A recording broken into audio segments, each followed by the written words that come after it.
आज म यस आनन्दपुरी स्कुलको जुन शैक्षिक गुठी छ यसको सदस्यको नाताले र यसमा यस आनन्दपुरीका जुन प्रिन्सिपल र शैक्षिक गुठीका सदस्य र यस अमृतानन्द यस स्कुलका संस्थापक अमृतानन्दका नातिनी बजारकारीलाई अभिमान गर्दै एक्चुअली भाइ बहिनीहरू एक्चुअली मेरो कुरा सुनिदिनु होला।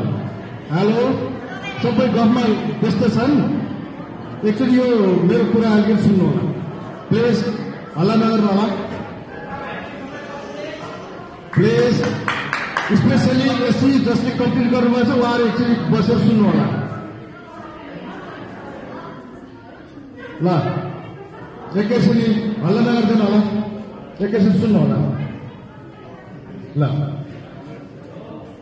म यो तपाईले यो शैक्षिक क्षेत्रमा मैले पनि उच्च शिक्षा हासिल गरिसकेँ र यसको एक्सपिरियन्स र तपाईले जुन अहिले जुन यहाँ प्रोग्राम हेरे जुन आनन्दपुरी जुन विद्यापीठ जुन स्कुलमा जुन यो अहिले 1 कक्षादेखि 5 कक्षा र फेरि हायर स्कुलमा अब एससीसम्मको जुन विद्यार्थीहरूको एक्टिभिटी हेरे है, यो एक्टिभिटी हेर्दाखेरि यो स्कुलमा शिक्षा मात्र होइन, यो सर्टिफिकेट मात्र होइन, यसमा चाहिँ तपाईँले हरेक खेलकुददेखि लिएर शैक्षिकदेखि लिएर धेरै कुराहरूमा तपाईँले पनि शिक्षाको आहार ग्रहण गरेर एक्स्ट्रा एक्टिभिटी ग्रहण गर्नुभएको छ।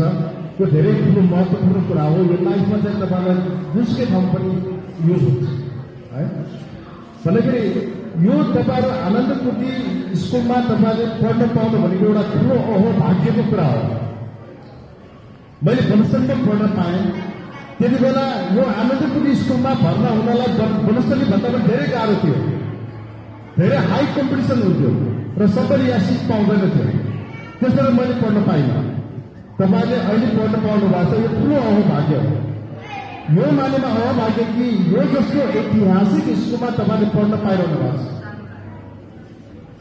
गौरव गर्नुहोस्, यो गौरव गर्ने स्कुल हो, ऐतिहासिक स्कुल हो। एउटा बौद्ध शिक्षा अन्तर्गत रहेको एक मात्र नेपालको एकमात्र स्कुल हो। यस्तो स्कुलमा तपाईँले अध्ययन गर्न पाइरहनु भएको छ। त्यस भएर यो स्कुलबाट तपाईँले जुन शिक्षा पाउनुहुन्छ नि त्यो अरू स्कुलबाट तपाईँले पाउन सक्नुहुन्न। यसमा यो प्रोपोसिट म भन्न सक्छु। कारण यो हो कि यो ठाउँमा सब बीज भिजिएको छ।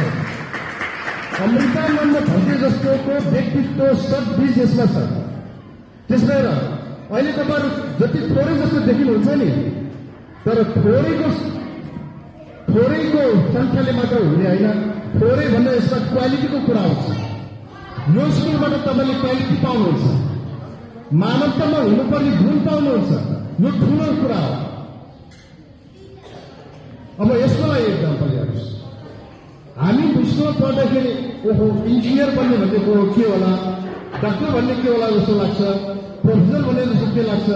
मैले यो सबै कुरा गेन गरिसकेको छु। आखिरमा तपाईँ प्रोफेसर बन्नुहोस्, डाक्टर बन्नुहोस्, इन्जिनियर बन्नुहोस् होइन, तर आखिरमा चाहिने के रहेछ त भन्दा मान्छेमा हुनुपर्ने ह्युम्यानिटीको क्वालिटी हुनुपर्छ। यही हो ठुलो देश। ठुलो शिक्षा भनेको मानिसमा हुनुपर्ने ह्युम्यानिटीको क्वालिटी हो। यो शिक्षा तपाईँले अरू स्कुलबाट तपाईँले कम पाउनुहुन्छ भने यो स्कुलबाट तपाईँले 100% यो क्वालिटी पाउनुहुन्छ। यसमा म विश्वास गर्छु। त्यस भएर जो तपाईँहरू यहाँ चाहिँ गार्जेनहरू आउनुभएको छ, यो गार्जेनहरू पनि तपाईँहरूको यो पूर्व जन्मको अथवा जुन आर्जन धर्म छ, यो धर्मको कारणले गर्दा तपाईँले यो स्कुलमा तपाईँले चाहिँ आफ्ना विद्यार्थीहरू आफ्नो छोराछोरीहरूलाई पढाउन पाउनु ठुलो भाग्य पाउनु भएको छ। यस कारणले गर्दाखेरि जो अभिभावक हुनुहुन्छ, जो विद्यार्थी हुनुहुन्छ, सबै हामीले यो स्कुलमा अझ पनि आफ्ना बालबालिकाहरू छोराछोरीहरू सबैले पढाउनलाई चाहिँ अलिकति प्रोत्साहन गरिदिनु होला। यो प्रोत्साहन गरिदिएपछि तपाईँले जुन यो पुण्यता प्राप्त गर्नुहुन्छ यो अर्को जन्मको लागि काम गर्नुहुन्छ भन्ने कुरा म विश्वास गर्छु।